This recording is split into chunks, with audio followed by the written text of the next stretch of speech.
¿Qué harías si el hombre que destruyó tu vida, aquel que te despojó de tu herencia y te humilló públicamente, tuviera que arrodillarse ante ti para salvar su fortuna? Catalina Vargas jamás imaginó que esa pregunta dejaría de ser una fantasía dulce y se convertiría en la realidad más amarga que la forzaría a un triunfo inesperado. Una victoria que costaría lágrimas de orgullo y un pacto con el noble más enigmático y temido de toda Castilla. La joven, que un día fue la prometida ilusionada, ahora se enfrentaba a su propio destino con la cabeza en alto, sabiendo que el precio de su honra perdida se pagaría con la ruina económica de su traidor. El eco de esa promesa resonaba en su pecho como un tambor de guerra en medio de la opulencia de la corte. La luz de los inmensos candelabros del salón de baile de los del Toro caía sobre Catalina como un sudario de oro, envolviéndola en una ironía cruel.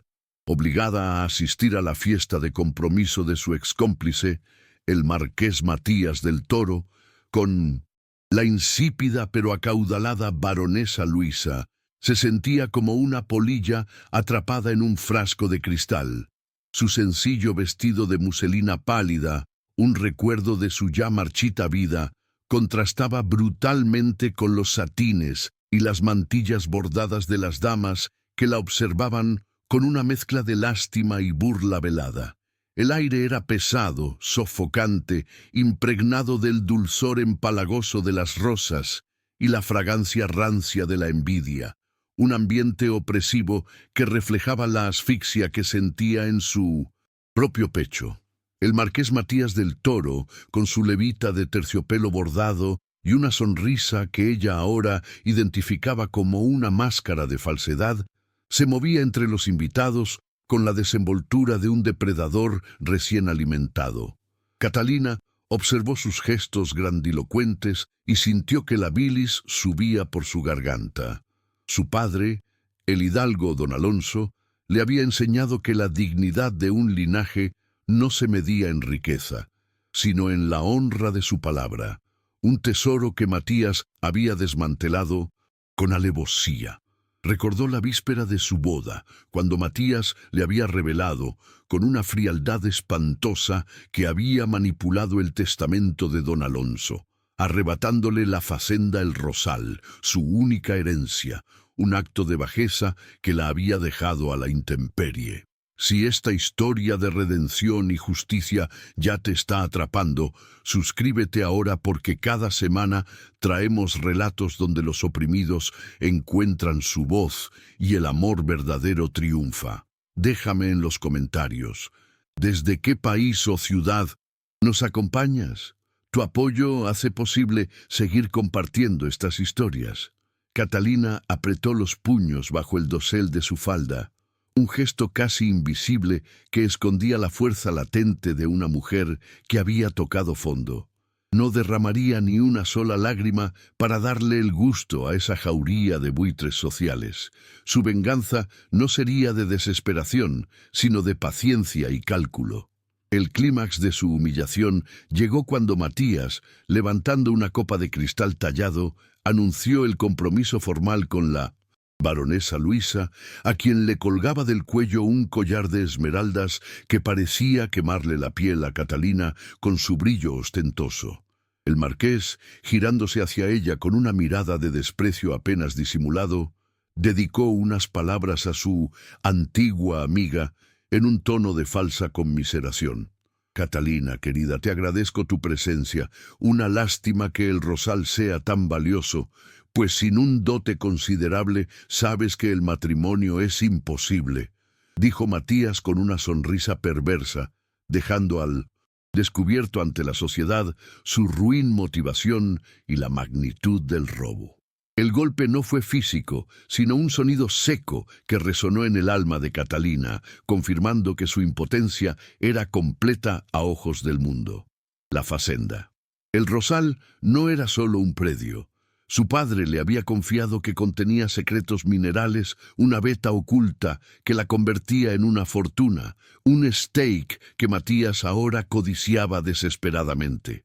En ese momento, Catalina solo era una sombra, una reliquia de un pasado que Matías había borrado para su conveniencia. Su único consuelo era el recuerdo del broche de plata de su familia que llevaba oculto, el último vestigio de su linaje y su dignidad. A lo lejos, en la periferia de la multitud, se comentó con murmullos temerosos el nombre de un hombre que rara vez se mezclaba con la sociedad vana, el duque Rafael de la Vega. Se decía que su fortuna era tan inmensa como su frialdad, un hombre cuya única pasión era el comercio de minerales y que gobernaba sus dominios con una disciplina de hierro. Nunca se le había visto en un baile, y su sola mención infundía un respeto casi reverencial, pues se sabía que su palabra valía más que todos los títulos juntos. Catalina había oído hablar del duque como un fantasma de la corte, una presencia poderosa pero distante, un hombre al que se temía más que se admiraba, y cuya reputación de implacable le precedía. Justo cuando Matías alzaba la mano de la baronesa Luisa para sellar el compromiso con un beso en público, un silencio repentino, profundo y antinatural cayó sobre el salón.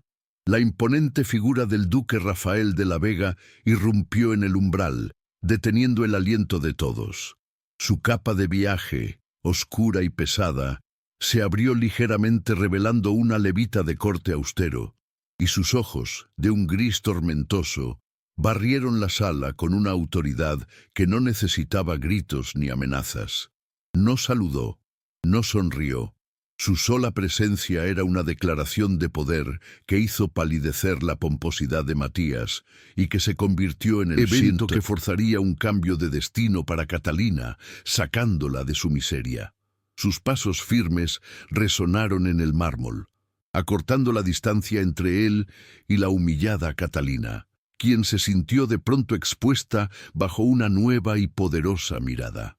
Los ojos grises del duque se posaron en ella, atravesando su vulnerabilidad con una intensidad que no era de piedad, sino de aguda evaluación, como si ella fuera una pieza crucial en un ajedrez que solo él comprendía.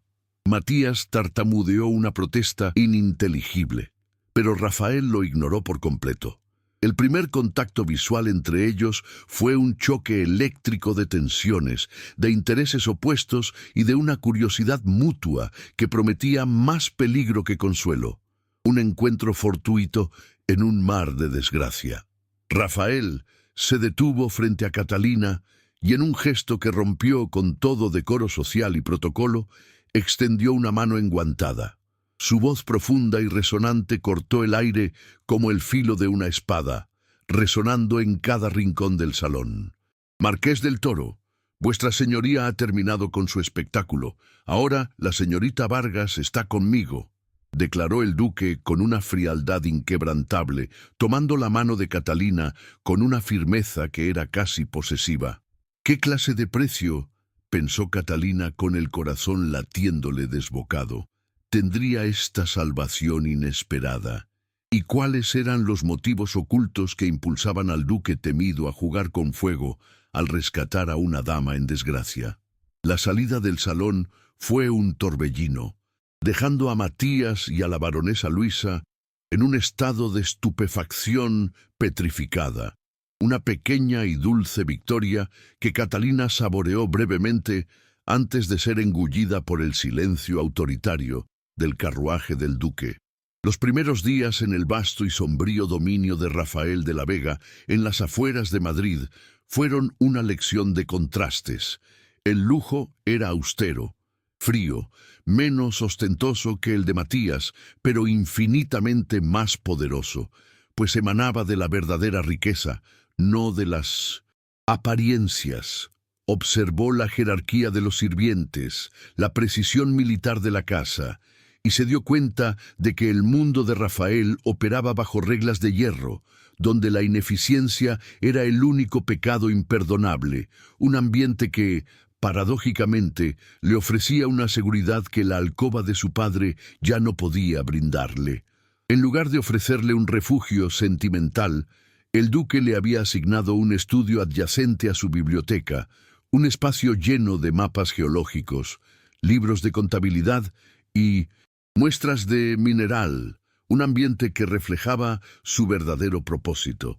Catalina, inicialmente intimidada por la frialdad distante de su anfitrión, pasó horas observando los complejos diagramas de rutas comerciales y los contratos legales. Notó que el duque nunca la trató como una dama en apuros, sino como un problema que requería una solución estratégica. Su vestimenta seguía siendo sencilla, pero su mente, a diferencia de las jóvenes nobles que solo discutían sobre chismes y corsés, comenzó a enfocarse en los números, revelando una aguda inteligencia para los negocios que su padre le había cultivado. La confrontación se produjo bajo la luz cruda de una lámpara de aceite en el estudio, 2 días después de su llegada, sin preámbulos románticos. La Facenda El Rosal no solo es tierra cultivable, señorita Vargas, contiene depósitos de minerio de hierro y, más importante, una veta rara de nombre de mineral ficticio, crucial para mis operaciones, declaró Rafael, golpeando un mapa con un dedo firme. El Marqués del Toro, con su avaricia a corto plazo, la está explotando imprudentemente, profanando la tierra sin la debida concesión minera. Yo no la he rescatado por caridad. La necesito para reclamar esa propiedad por vía legal. ¿Está dispuesta a ser mi aliada de negocios, no mi protegida, para arruinar a Matías? La propuesta de Rafael no era un rescate romántico, sino un pacto de venganza y negocios, que apeló directamente a la sed de justicia de Catalina. Ella levantó la barbilla, sintiendo el impulso de su propia dignidad al ser tratada como igual. No quiero su dinero, duque, quiero las herramientas para que él pierda el suyo, respondió Catalina, sin dudar, aceptando el acuerdo con un apretón de manos formal que carecía de calidez, pero estaba lleno de promesa mutua. Rafael, ante su respuesta, sintió un tenue atisbo de admiración que perforó su habitual indiferencia. La mayoría de las mujeres de su círculo habrían exigido joyas o un matrimonio ventajoso, pero Catalina pedía conocimiento y poder. Este primer interés, lejos de ser lujurioso, era intelectual, una curiosidad por la fuerza de voluntad de la joven. La rutina de Rafael era implacable, dividida entre los oscuros pasillos de su salón de audiencias y las polvorientas minas que administraba con mano de hierro. Catalina lo observaba en estas escenas. No era un tirano, sino un juez estricto que castigaba la corrupción y protegía a sus mineros, demostrando una honra ligada a la justicia social, no solo a su título. En una ocasión lo escuchó discutir con un capataz sobre la seguridad de una galería, y la intensidad de su voz reveló una capa de dolor pasado. Su rostro, generalmente cincelado en mármol, se contrajo en un gesto de profunda repulsa ante el peligro de un derrumbe. Durante una revisión de los mapas antiguos de El Rosal, Catalina notó que las coordenadas de una galería minera coincidían con un pequeño símbolo en un pergamino familiar que su padre le había dado. Un indicio que iba más allá del mineral. Era el símbolo de una tumba. Al preguntar a Rafael sobre la historia de ese sector de la facenda, el duque se cerró de inmediato, sus ojos grises volviéndose oscuros como la tormenta. No es de su incumbencia, señorita. Solo preocúpese por los números, dijo con una brusquedad que escondía algo más que secreto, sino una herida profunda que aún no se había curado, revelando que su interés en la tierra era profundamente personal y doloroso. A pesar de la negativa, la verdad se reveló indirectamente una noche, cuando el duque regresó pálido de una inspección minera y se refugió en su alcoba privada, dejando accidentalmente la puerta entreabierta. Un mayordomo leal, con el rostro grave, le ofreció coñac y mencionó, con voz queda, el aniversario de don Arturo. Catalina escuchó a escondidas. Don Arturo era el hermano menor de Rafael. y había muerto en un trágico colapso en una mina hacía 10 años, una culpa de sobreviviente que el duque cargaba como una pesada capa de plomo. La facenda El Rosal no solo contenía minerio, era el lugar de sepultura de su hermano, y Matías, al profanar la tierra para obtener ganancias rápidas, estaba profanando un sitio sagrado para el duque. Con este conocimiento sutil, Catalina comenzó a acercarse a Rafael no como su benefactor, sino como un hombre herido. Durante su primera conversación significativa sobre estrategia legal, ella demostró su habilidad especial, descubriendo un error contable en el balance de Matías, una falla que podría ser explotada. Rafael la miró, no con sorpresa, sino con un respeto profesional que era más valioso que cualquier cumplido. Usted tiene una mente formidable, señorita Vargas. Una herramienta más poderosa que cualquier espada, confesó, revelando una pequeña vulnerabilidad al admitir que la mente de ella complementaba su propia estrategia fría.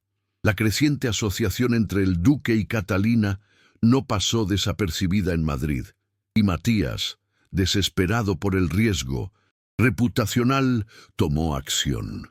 Intentó humillarla nuevamente, difundiendo rumores de que Catalina era la amante del duque, una mujer sin honra que se había vendido por dinero. Este sistema injusto se reveló cruel al intentar manchar su reputación. Catalina enfrentó la humillación con una frialdad adquirida. No se defendió con lágrimas, sino que profundizó sus estudios, sabiendo que la mejor respuesta sería la ruina de Matías, no una refutación verbal a los chismes. Rafael intervino sutilmente, no con una declaración pública de afecto, sino con una acción poderosa. Envió cartas selladas a todos los bancos de Madrid, garantizando la palabra de Catalina en cualquier transacción comercial que ella realizara. Una prueba de confianza que valía más que 1000 juramentos. La intervención del duque fue estratégica, un golpe al honor financiero de Matías, que ahora veía cómo su propia reputación se erosionaba ante la alianza inusual que había forjado. Aún así, Catalina se aseguró de que fuera Matías quien pagara el precio por su bajeza. Aplicando las lecciones del duque y su propia astucia, Catalina tuvo su primer gran éxito. Utilizando el error contable que había descubierto, logró sabotear la entrega de un cargamento de mineral vital para Matías, forzándolo a una pérdida considerable. Su pequeño triunfo la llenó de una euforia fría y controlada. El marqués ha tomado el cebo, duque. Ahora esperemos que muerda el anzuelo más grande, dijo con una expresión tensa, su voz ahora más firme, demostrando que su transformación de víctima a jugadora estaba en marcha, marcando el inicio de su metamorfosis. El duque la observó con una nueva intensidad, reconociendo el nacimiento de una estratega. La tensión entre ellos ya no era solo profesional. Había una admiración mutua que era peligrosa, una conexión forjada en la oscura fragua de la venganza compartida. En una tarde, al revisar un mapa juntos, sus dedos rozaron, y el contacto, breve y eléctrico, hizo que ambos se retiraran de golpe, conscientes del fuego que latía bajo la superficie de su formalidad.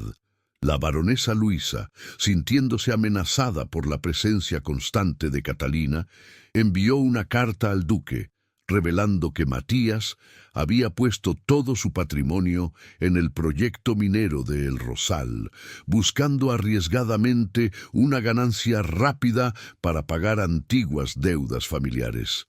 Esta información crucial sobre la desesperación financiera de Matías era el arma perfecta. Catalina miró el nombre de Matías en el documento, y una expresión de fría determinación cruzó su rostro. La vulnerabilidad del enemigo era total. Si Matías ha puesto su cuello en el tajo, solo tenemos que asegurarnos de que el hacha esté bien afilada, murmuró Catalina con una voz llena de promesa. Esta venganza ya no era solo por la propiedad, era por la justicia, por la memoria de su padre y la de don Arturo. terminaron la noche con un pacto silencioso, sabiendo que el siguiente paso los llevaría directamente al corazón de la trampa. Sería Matías, lo suficientemente inteligente como para sentir la red cerrándose antes de que fuera demasiado tarde, o su arrogancia lo llevaría directamente a la ruina orquestada por la mujer que había despreciado. Matías, oliendo la amenaza que Catalina, transformada y respaldada por el duque, representaba, decidió ejecutar su plan más cruel para desacreditarla permanentemente.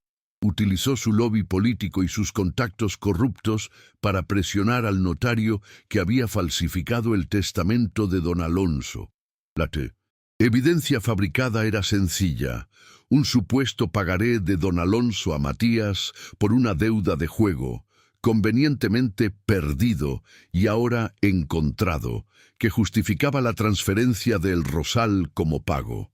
Esta treta legal, aunque falsa, estaba diseñada para ser irrefutable a ojos de la corte, manchando la memoria del padre de Catalina y, por extensión, la honra de la propia Catalina.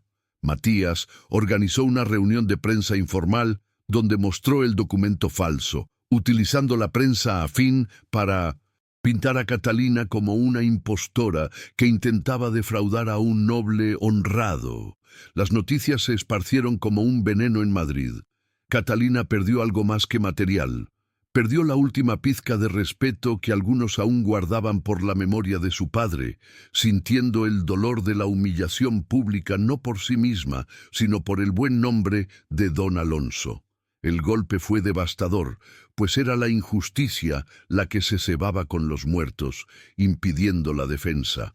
La crueldad del marqués se manifestó en su sonrisa de triunfo mientras paseaba por las calles, sabiendo que su acción era legalmente sólida, aunque moralmente podrida. Las palabras de Matías, citando a Catalina como una charlatana vengativa, impulsada por la envidia, resonaron en las páginas de los periódicos más leídos. Incluso algunos de los aliados comerciales de Rafael, temiendo la controversia, comenzaron a distanciarse sutilmente, observando con preocupación cómo la joven a la que el duque protegía parecía perdiendo la batalla de la reputación de manera aplastante. La baronesa Luisa, a pesar de su reciente compromiso, no era ajena a la vanidad. Ella utilizó su propia influencia para asegurarse de que Catalina fuera excluida de cualquier evento social en Madrid, sellando su aislamiento de la sociedad. La humillación se hizo tangible cuando una de las viejas amigas de la familia Vargas, doña Elvira, se cruzó con Catalina en un paseo y, con la vista fija en el suelo, se negó a devolverle el saludo, temiendo que su propia reputación fuera arrastrada por el lodo de la calumnia. Al regresar al dominio del duque, Catalina se refugió en el estudio, no para trabajar, sino para hundir el rostro en las manos, un gesto de cansancio y derrota. La injusticia la había alcanzado en su punto más vulnerable, la memoria de su padre. Sintió el peso del mundo sobre sus hombros, el fracaso inminente de su misión y la traición que parecía tener más poder que la verdad. En ese momento de profunda debilidad, el orgullo se derrumbó, y las lágrimas que se había negado a derramar en el salón de Matías fluyeron silenciosamente, un colapso contenido, pero doloroso, mientras se preguntaba si la honra de los humildes siempre estaría condenada a sucumbir ante la avaricia de los poderosos. Los aliados visibles de Catalina eran casi inexistentes.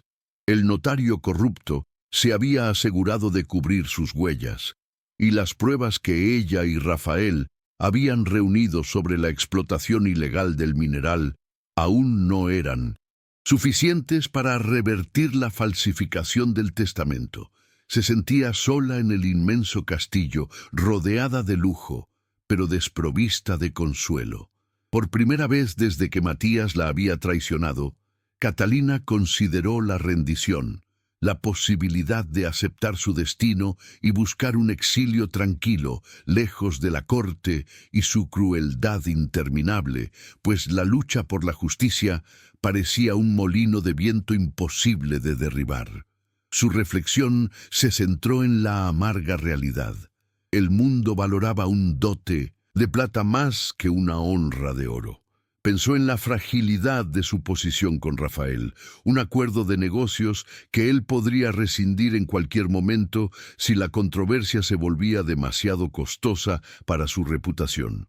El miedo a ser abandonada, de que esta breve seguridad fuera solo una ilusión, la atenazaba, llevándola al punto más bajo de su resistencia emocional, donde la esperanza se sentía tan efímera como el humo de las velas. El duque la encontró más tarde esa noche, no en el estudio, sino en el jardín, sentada en un banco de piedra bajo una luna menguante. El frío de la noche contrastaba con la llama de la determinación en sus ojos, una determinación que estaba a punto de ser sofocada por la desesperación. Rafael se acercó con un silencio que solo él podía manejar, llevando consigo el olor a tierra mojada y a documentos antiguos, una presencia sombría pero firme que contrastaba con la fragilidad de Catalina. Rafael no le ofreció palabras vacías de consuelo, sino una observación directa. Su luto por su padre es admirable, señorita Vargas, pero el marqués se alimenta de su debilidad, dijo con voz grave. Ofreció ayuda, no como un superior, sino como un socio que había visto a su propia familia caer por la traición. Le reveló un secreto. Su deuda de venganza contra la familia del Toro no se limitaba a El Rosal. El general del Toro, padre de Matías, había traicionado políticamente al padre de Rafael años atrás, un acto que había contribuido a la ruina de su propio linaje en una disputa de poder. No solo buscamos la justicia para usted, buscamos la caída de una casa construida sobre mentiras, confesó Rafael, dejando al descubierto una capa de su propia historia de dolor. Sin embargo, Catalina, aunque conmovida por la revelación, resistió la ayuda incondicional, su orgullo herido exigiendo igualdad. Si esta es una venganza que compartimos, duque, entonces déjeme luchar con todas las herramientas, no con migajas de información. No me trate como una niña que necesita ser protegida de las llamas. Antes de continuar con esta increíble historia de Catalina y del duque Rafael, quiero hablar un instante contigo. Esta es una de esas narraciones que te harán emocionarte, suspirar y tal vez hasta derramar lágrimas. Acompáñame hasta el final de esta jornada, porque cada giro, cada sacrificio y cada gesto de amor merecen ser vividos contigo. Cuéntame en los comentarios desde qué lugar del mundo estás escuchando este relato. Es hermoso imaginar esta historia llegando a tantos rincones diferentes, uniendo corazones a través de la emoción. Aprovecha y suscríbete a nuestro canal para seguir disfrutando de historias de época, siempre llenas de amor, aventura, intrigas y redención. Aquí cada detalle está pensado para tocar tu alma y llevarte a viajar en el tiempo. Quiero agradecerte de corazón por toda la atención y el cariño que has dedicado a cada capítulo. Es por ustedes que todo esto tiene sentido y con ustedes quiero seguir compartiendo muchas otras jornadas emocionantes. El acuerdo se consolidó. Trabajarían como iguales. Rafael se comprometió a abrir completamente sus archivos y a no retener más secretos, incluso aquellos que eran más dolorosos. La revelación de la traición política anterior por parte de los del Toro solidificó el vínculo entre ellos, transformando el pacto de negocios en una alianza de venganza, un compromiso mutuo de derribar a un enemigo común que ahora parecía más fuerte que nunca.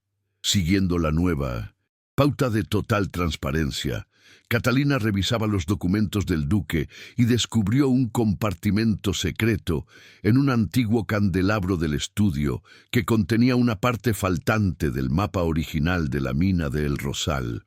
Este fragmento, que Rafael había retenido por su conexión emocional con la tumba de su hermano y su miedo a que fuera profanado, era la clave que probaba que Matías estaba minando fuera de los límites legales, un delito grave de usurpación de tierras. La información que cambió, todo estaba allí, en el pergamino amarillento, revelando no solo la avaricia de Matías, sino también la retención de información por parte de Rafael. Catalina sintió una punzada de ira y decepción. La prueba para destruir a Matías era poderosa, pero la traición, aunque pequeña y por miedo del duque, fue dolorosa. Se dio cuenta de que no podía construir un futuro, ni siquiera una venganza, sobre secretos, sin importar cuán nobles fueran las intenciones detrás de ellos. Catalina fue directamente a Rafael, sosteniendo el fragmento de mapa en la mano. Su voz no tembló. Estaba templada con la frustración y la verdad. Si usted me considera su aliada, duque, entonces no retenga más secretos. Este mapa es la llave de la justicia, pero su desconfianza es la llave de mi derrota. Si no, esta venganza será solo suya, y yo me iré ahora mismo, declaró ella, desafiando la autoridad del noble con la fuerza de su propia lógica. Era un ultimátum, forzando la mano del duque a verla como igual, no como una pieza en su tablero. El duque Rafael, al ver la mezcla de desafío e inteligencia en sus ojos y la verdad innegable de su exigencia, cedió. Su rostro, por primera vez, mostró una expresión de vergüenza. Tiene razón, Catalina. He sido un necio, gobernado por el miedo a que mi hermano sea profanado de nuevo. Le ruego que me perdone, dijo, usando el tú por primera vez, un cambio sutil que marcó la caída de las barreras formales y el inicio de una verdadera asociación, invirtiendo de golpe dinámica de poder. El uso del tú fue un pacto no verbal de igualdad y confianza, un momento de catarsis en la oscuridad del estudio. Catalina sintió la carga de la responsabilidad, pero también una renovada fuerza. Comprendió que su camino hacia la justicia sería más difícil si permitía que la sombra del duque la dominara. La decisión de exigir respeto fue su virada de arco. La protagonista decidió no solo reaccionar a la injusticia de Matías, sino actuar con una estrategia propia, utilizando el mapa como la pieza central de su contraataque. Su frase o pensamiento definidor resonó en su mente con la frialdad del acero. Ahora, con el mapa completo y la promesa de total transparencia por parte del duque, el camino hacia la venganza económica estaba despejado. Ella ya no era la humillada Catalina Vargas, sino la forjadora de la ruina de su traidor. Catalina recogió el mapa, sus manos ya no temblaban. Matías se ha creído un león, duque, pero es solo un ratón atrapado en un laberinto que no sabe descifrar, dijo con una calma aterradora. Y en ese momento, Catalina comprendió que no había más espacio para lágrimas, solamente para justicia, una justicia que se pagaría con la caída de un apellido y la ruina pública en los salones de Madrid.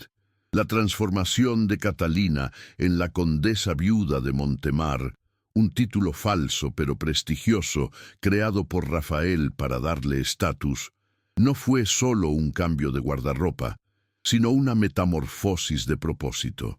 Ella pasó semanas sumergida en la estrategia, con el mapa completo del rosal desdoblado en el escritorio, delineando los movimientos para comprar discretamente las acciones de minería de Matías a precios de ganga, justo antes de revelar la verdad. Ella y Rafael trabajaban codo a codo, compartiendo silencios concentrados y el humo acre de las lámparas de aceite hasta la madrugada. El plan era audaz: usar la información sobre la minería ilegal de Matías como palanca para forzar una venta masiva de sus acciones, y luego, con la Shintu, posición legal del duque, ejecutar la cláusula de rescate que confiscaría la totalidad del patrimonio minero de Matías. La primera pequeña victoria llegó cuando Catalina, actuando bajo su nueva identidad de condesa, negoció directamente con un pequeño inversionista asustado, utilizando su conocimiento de los números de Matías para convencerlo de vender. Rafael solo observaba, ofreciendo consejo técnico, pero permitiéndole la agencia completa. Rafael ofreció los recursos logísticos y la influencia política necesarios, asegurándose de que la transferencia de acciones se mantuviera hermética y discreta. Catalina aceptó la ayuda, pero enfatizó la necesidad de que fuera ella, con su propia firma y su propio cálculo, quien dirigiera la ofensiva legal y financiera. Su elegancia adquirida, su nueva pose y su ropa de terciopelo oscuro le daban la autoridad que le faltaba en el baile, un escudo de estatus que había aprendido a usar con maestría. Matías, cegado por la confianza en su estratagema legal y su falsa prueba de paternidad, no veía la red que se tejía a su alrededor.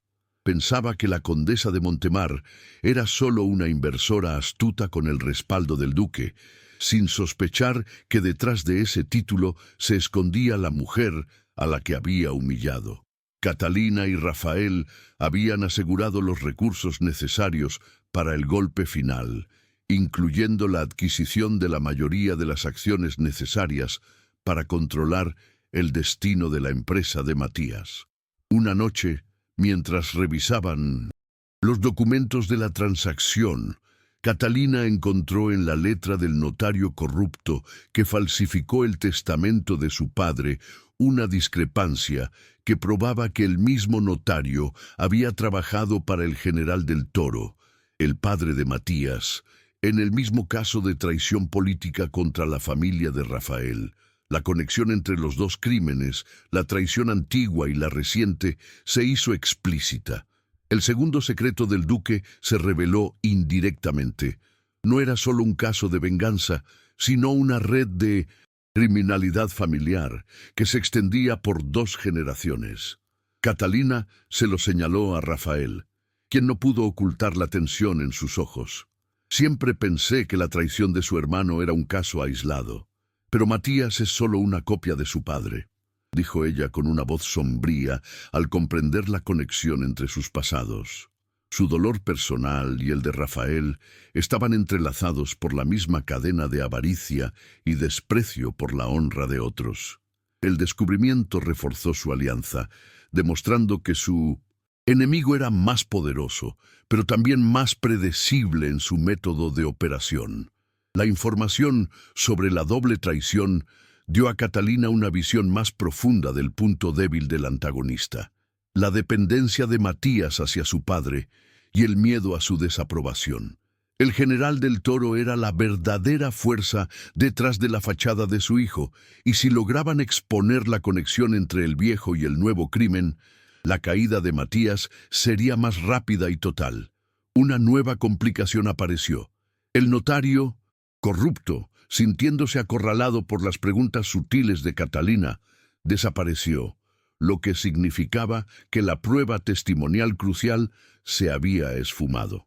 Matías, en un intento desesperado por cubrir sus huellas, envió matones a la oficina del notario, intentando destruir documentos y, si era necesario, silenciarlo permanentemente.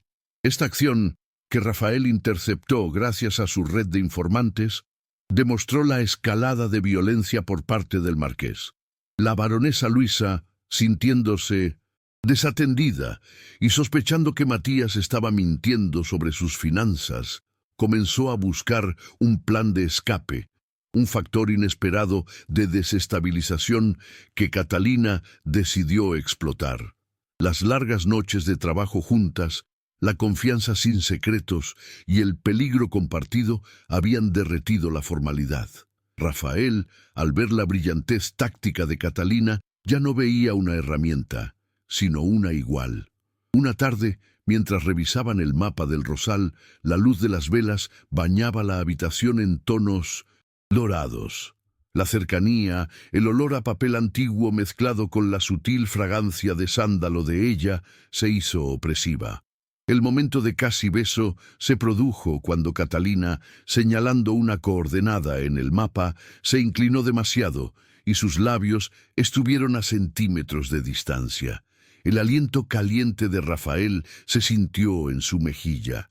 El duque no se movió, la miró a los ojos, con su habitual frialdad, derritiéndose en una expresión de anhelo reprimido. La tensión sexual era palpable, un reconocimiento silencioso de sentimientos que iban más allá de la estrategia y el rencor. Un golpe en la puerta, la entrada de un lacayo con un informe urgente, interrumpió el momento, dejándolos a ambos respirando pesadamente, conscientes de la línea invisible que habían estado a punto de cruzar. La declaración no verbal, ese gesto de protección mutua forjada en el fuego de la venganza, ya era más elocuente que cualquier palabra. En ese instante, Rafael supo que su miedo a amarla no era por ella, sino por su propia culpa de sobreviviente. Catalina se retiró, el corazón latiéndole como un tambor de guerra, pero con una nueva convicción. Ella no quería que el amor fuera una debilidad, quería que fuera la base de su fuerza. El conflicto interno de Rafael, el deber versus el deseo, se manifestó en su rostro sombrío.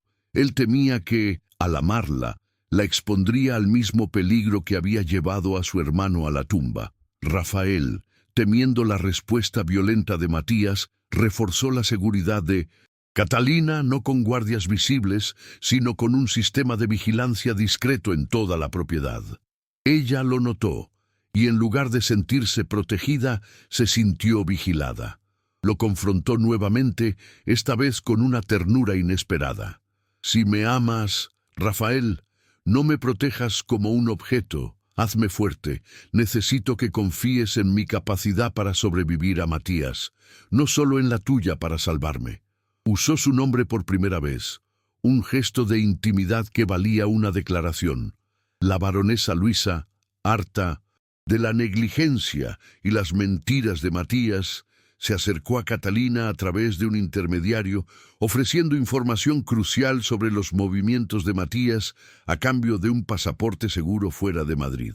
El sistema estaba colapsando desde dentro, y Catalina, ahora sin sentimentalismos, aceptó la oferta, viendo en Luisa un recurso, no una víctima. El primer embate público se produjo en una reunión de inversores, donde Catalina, bajo el disfraz de la condesa de Montemar, cuestionó las proyecciones financieras de la minería de Matías con una precisión aterradora. Su demostración de fuerza desestabilizó al marqués, que intentó descalificarla con insinuaciones sobre su pasado. La condesa de Montemar no entiende el arte de las proyecciones, solo el arte de la intriga. Intentó Matías con una sonrisa forzada, pero Catalina, con una voz calmada y autoritaria, respondió con cifras y leyes, pulverizando sus argumentos y dejando a Matías expuesto como un inversionista imprudente. Los testigos, accionistas cautelosos, comenzaron a dudar de la versión del marqués, cuya cara se puso roja de rabia impotente. El vil intento de contraataque de Matías solo sirvió para cimentar la nueva posición de fuerza de Catalina. El suelo se estaba moviendo bajo los pies del marqués, y él no lo notaba, aún creyendo que su título y sus mentiras eran suficientes para sostenerlo. Rafael, observando la escena desde lejos, sintió una oleada de orgullo que se transformó en algo más cálido. Matías había concentrado en destruir la reputación de Catalina, pero ella había trabajado en destruir su fortuna, probando que su mente era su arma más letal. El plan estaba completo. La reunión crucial de accionistas de minería, el lugar donde Matías había planeado consolidar su poder, sería el escenario de su ruina pública. La última jugada era crucial. Un documento legal que permitía a los accionistas mayoritarios ejecutar una cláusula de rescate en caso de fraude comprobado. Un documento que Catalina había diseñado meticulosamente. La noche antes del evento, Catalina y Rafael se encontraron en el estudio. La tensión era máxima, la calma antes de la tormenta. Rafael extendió su mano y ella la tomó, un gesto simple que simbolizaba su asociación y su amor incipiente. No hubo palabras de afecto, sino un pacto silencioso de enfrentar el peligro juntos, como iguales. La noche del baile, la misma arena de su humillación, sería la última vez que nadie dudaría de quién era Catalina Vargas y el poder que ahora ostentaba. La reunión extraordinaria de accionistas de la Compañía Minera del Toro se celebró en el opulento salón de la Casa de Contratación, un espacio de mármol y cortinajes pesados donde se decidía el destino económico de Media Castilla. El ambiente era de tensa expectativa, alimentado por los rumores de inestabilidad y las recientes maniobras financieras de la condesa de Montemar. Matías, vestido con su mejor levita y una expresión de arrogancia forzada, intentaba mantener la compostura, aunque el sudor frío le perlaba la frente. La llegada de Catalina fue el primer golpe de efecto. No entró como una dama, sino como una fuerza de la naturaleza. Vestida con un traje de montar de color verde esmeralda y un broche de plata que era el de su padre. Su transformación era total. Su porte era autoritario, su mirada de acero. Entró del brazo de Rafael de la Vega, cuya presencia, como un ancla de poder inquebrantable, silenciaba cualquier murmullo. Rafael no la sostenía, sino que caminaba a su lado en una demostración pública de igualdad y respeto. Las reacciones de los testigos fueron inmediatas: asombro, choque y una dosis de temor ante la alianza del duque temido y la enigmática condesa. El rostro de Matías se descompuso al verla, sintiendo un escalofrío al reconocer el fuego en esos ojos que antes había visto llorar.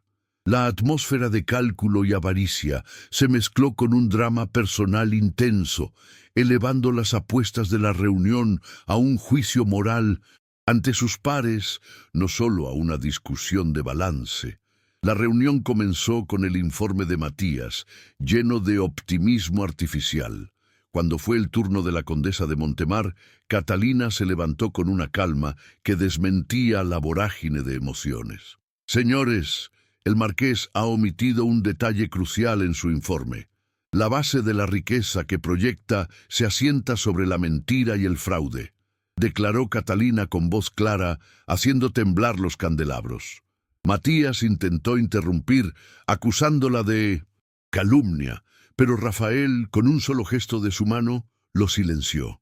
Catalina procedió a exponer metódicamente las pruebas: la discrepancia en la firma del notario, la conexión con la traición del general del Toro y, finalmente, el mapa completo que demostraba la explotación ilegal de la mina en la Facenda El Rosal, probando la usurpación de tierras.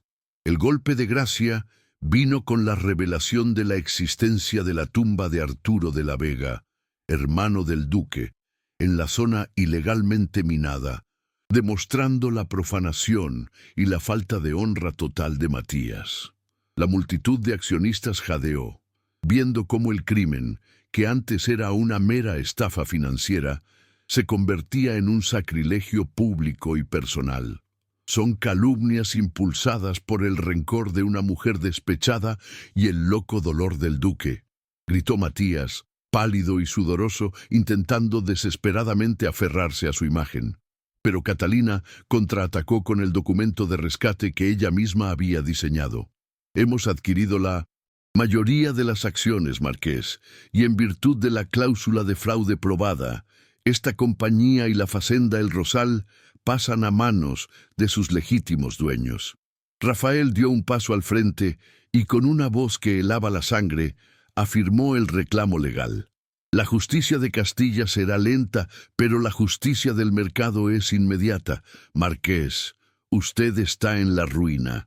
La mirada que le dirigió a Matías no era de odio, sino de juicio final.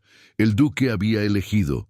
Su honra familiar y su amor por Catalina eran más importantes que cualquier negocio. La consecuencia inmediata fue la pérdida total de Matías.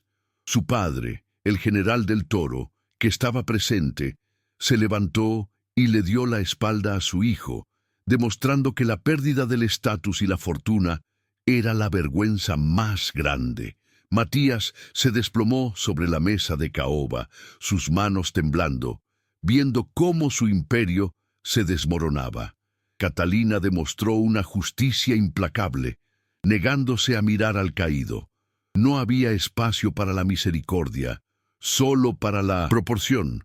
Él le había quitado todo, y ella le quitaba lo que más valoraba, su título y su riqueza.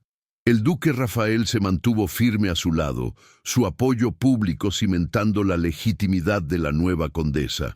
Los accionistas reaccionaron con un aplauso discreto pero firme, no por Catalina o Rafael, sino por la victoria de la legalidad sobre la codicia. La vergüenza de Matías era un espectáculo que satisfacía el deseo de justicia social de la élite. En el caos que siguió a la caída de Matías, Rafael tomó la mano de Catalina, sus dedos entrelazándose con una firmeza que era la primera declaración verbal de su amor. «Nunca más estarás sola, Catalina. Te honro como mi igual, mi socia y mi tú», dijo, usando el tú con una solemnidad que era su compromiso. Gesto público de unión. Con Matías aún de rodillas, el duque y Catalina abandonaron el salón juntos, una pareja forjada en la estrategia y la verdad. El último obstáculo era el juicio de la sociedad, pero al hacerlo públicos, lo superaron juntos, proclamando su alianza ante los ojos de Madrid. Las consecuencias se establecieron rápidamente. La compañía minera del Toro estaba desmantelada, y el Rosal volvía a ser legítimamente de Catalina.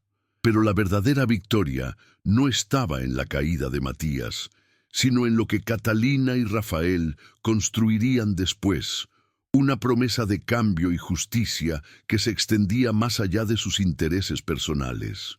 El destino final del marqués Matías del Toro fue tan predecible como satisfactorio para la justicia. Despojado de su título, su fortuna y el apoyo de su padre, fue exiliado en una de las colonias de ultramar, una vergüenza pública que aseguraba que nunca recuperaría su influencia en Madrid. Catalina recuperó formalmente la facenda El Rosal, el minero y todos los activos asociados. La sociedad de Madrid, antes rápida para condenarla, ahora la reconocía como una empresaria astuta y justa, una fuerza económica que había derribado la corrupción con la única ayuda de su intelecto y el respaldo de la honra del duque. Las estructuras sociales sufrieron un pequeño pero significativo temblor. El escándalo de la doble traición. Del Toro sirvió como una advertencia a la aristocracia, demostrando que incluso el linaje más antiguo podía caer si se construía sobre la mentira. El duque Rafael, por su parte, salió de la situación no solo con la fortuna asegurada, sino con una renovada reputación de hombre de inquebrantable justicia. Catalina se convirtió en un símbolo, la mujer cuyo verdadero dote no fue la riqueza, sino una mente entrenada y la lealtad a la verdad. 6 meses después del clímax, Catalina y Rafael se encontraban en la biblioteca, el mismo estudio donde habían forjado su plan. El aire no estaba cargado de tensión estratégica, sino de una calma íntima. Las heridas de la traición de Catalina habían sanado, transformándose en cicatrices de sabiduría. Ya no temía la dependencia, pues había aprendido que el amor verdadero se construía sobre la igualdad de intelecto y propósito, no sobre la sumisión. Rafael había superado la culpa por la muerte de su hermano. La restauración de El Rosal y la expulsión de Matías habían purificado la tierra. En un gesto cargado de simbolismo, Rafael tomó el contrato legal que les garantizaba la propiedad de la mina y lo rasgó en 2, entregando a Catalina la posesión total e incondicional de la facenda. «Esta es tuya, mi amor. Siempre lo fue», dijo, usando el tú con una naturalidad que definía su nueva vida. Su escena íntima continuó con el primer gesto de vida normal juntos, un simple desayuno bajo la luz del amanecer, discutiendo los planos de una nueva escuela para los hijos de los mineros. El contraste con el dolor del pasado era inmenso. Ambos se miraron, sonriendo, un entendimiento tácito de que habían sobrevivido no solo a la avaricia de Matías, sino también a sus propios miedos internos, encontrando la paz en una sociedad que a menudo recompensaba la malicia.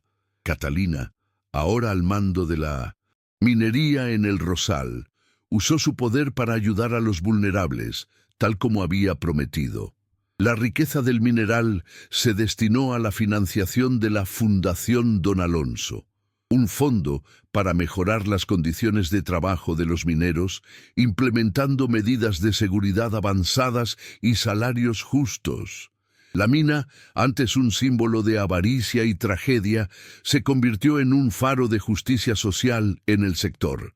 Establecieron un hospital para los trabajadores de las minas y promovieron una ley para proteger la herencia de las mujeres sin dote en casos de fraude comprobado, un legado que impactó directamente en el sistema social. Personajes secundarios, como el capataz leal del duque, fueron ascendidos por su honestidad, y la comunidad minera de Castela, antes oprimida, floreció bajo una administración justa. El anillo de compromiso que Matías nunca le dio fue reemplazado por un sencillo broche de plata que Rafael había mandado a hacer, con la misma insignia del broche de su padre, un símbolo de su inquebrantable honra. Rafael y Catalina habían demostrado que se podía ser noble y acaudalado sin pisotear a los demás. Pasaron 2 años. Catalina, ahora una empresaria respetada, estaba embarazada de su primer hijo. En el mismo lugar de la humillación inicial, la Facenda El Rosal, ahora bellamente restaurada, se celebraba una feria para la comunidad minera. Catalina, radiante, lucía su elegancia adquirida, pero con la calidez de su vieja empatía. Ella y Rafael estaban en el tope de la colina de El Rosal, mirando las tierras restauradas. El contraste con el recuerdo del desespero del bloque 1 era palpable. Se habían casado en una ceremonia privada, no por estatus, sino por amor. La condesa de Montemar ya no era un título falso.